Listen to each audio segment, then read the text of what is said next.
오늘 영상에서는 은행 이자 소득이 연간 2천만 원을 초과하는 경우에 대해서 종합소득세 금액을 계산해 보겠습니다. 간단한 사례를 들어서 계산해 볼 건데요. 은행 예금 이자로 5천만 원이 있고 회사채 채권 이자로 5천만 원이 있고요. 그리고 다른 소득은 전혀 없는 상황에 대해서 종합소득세를 계산해 보도록 하겠습니다. 다른 소득은 없고 이자 소득만 있는 상황이고요. 그 금액이 2천만 원을 초과한 상태인데요. 그래서 결과적으로 금융소득 합계가 연간 2천만 원을 초과하게 된 상황입니다. 이렇게 금융소득 합계가 연간 2천만 원을 초과하면 해당 금융소득 금액을 홈택스에서도 바로 확인할 수 있는데요. 홈택스에 금융소득 금액을 확인하려는 본인 명의로 로그인해서 세금 신고 메뉴에서 종합소득세 신고 탭을 선택하고 신고 도움자료 조회를 선택해서 금융소득 명세 메뉴를 선택해 주면 됩니다. 그러면 금융소득 명세 조회 화면이 나오고요. 금융소득이 2천만 원을 초과해서 종합과세 대상인 경우에 해당하는 이자소득, 배당소득 내역을 확인할 수 있습니다. 이제 사례의 경우에 대한 종합소득세 계산을 시작해 보겠습니다.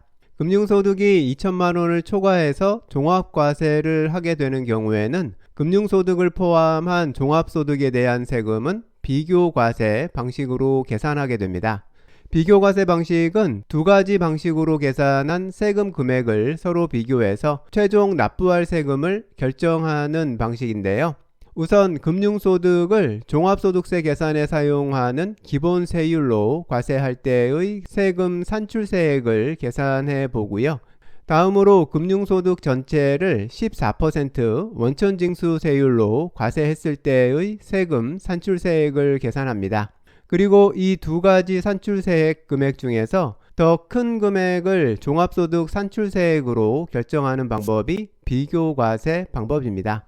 이렇게 비교과세 방법을 사용하면 금융소득이 2천만 원 이상인 경우에도 납부하게 되는 세금이 최소한 원천징수세율인 14% 이상은 납부하게 되는데요. 금융소득 2천만 원 이하인 경우에는 14% 원천징수로 세금 납부가 끝나니까 2천만 원을 초과하는 경우에는 최소한 이것보다는 세금을 더 많이 내게 하는 효과가 발생하게 됩니다.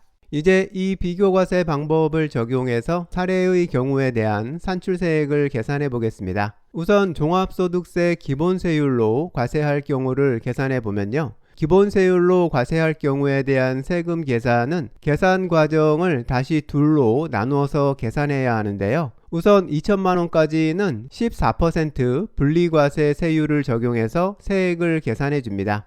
그리고 다음으로 2천만 원 초과분에 대해서는 종합소득세 과세 대상인 다른 종류의 소득금액과 합산해서 이 합산한 소득금액에 대해서 종합소득세 기본세율을 적용해서 세금 금액을 계산해 주어야 합니다. 사례에서 총 금융소득은 1억 원이니까요. 이 중에서 2천만 원에는 분리과세세율 14%를 곱해서 계산해 주면 되니까 계산해 보면 280만 원이 나오고요. 2천만 원 초과분인 나머지 8천만 원은 다른 종류의 종합과세 대상 소득하고 합산해야 하는데 지금 사례의 경우는 다른 소득은 전혀 없으니까요. 남은 이자 소득 8천만 원만 가지고 종합소득세 계산 과정을 거쳐서 산출세액을 구하면 됩니다.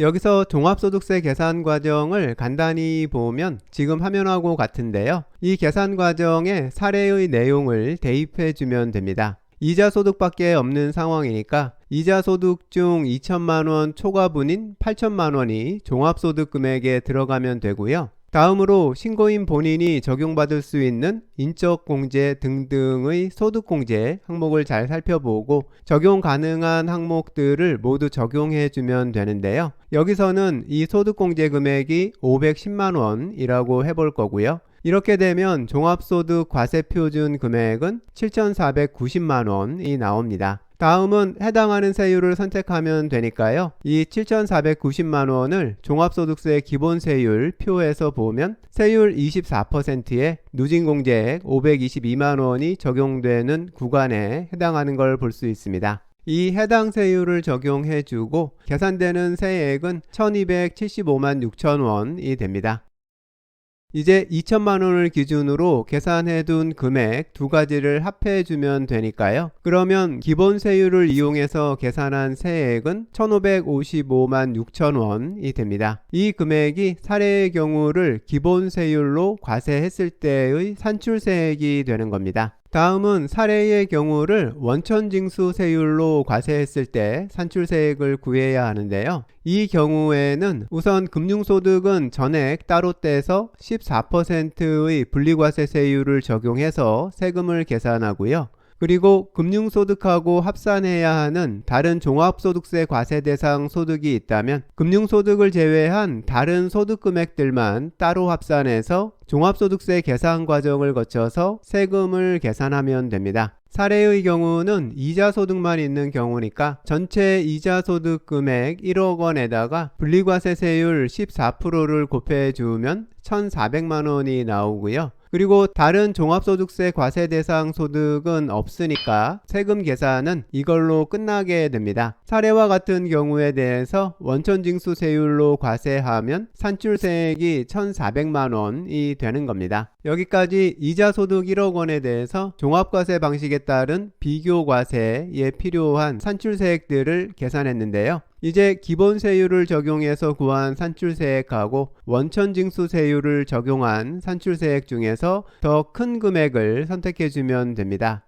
기본세율로 계산한 산출세액 금액 1,555만 6천 원이 원천징수세율로 계산한 1,400만 원보다 더 크니까 기본세율로 구한 금액을 종합소득 산출세액으로 선택하면 됩니다.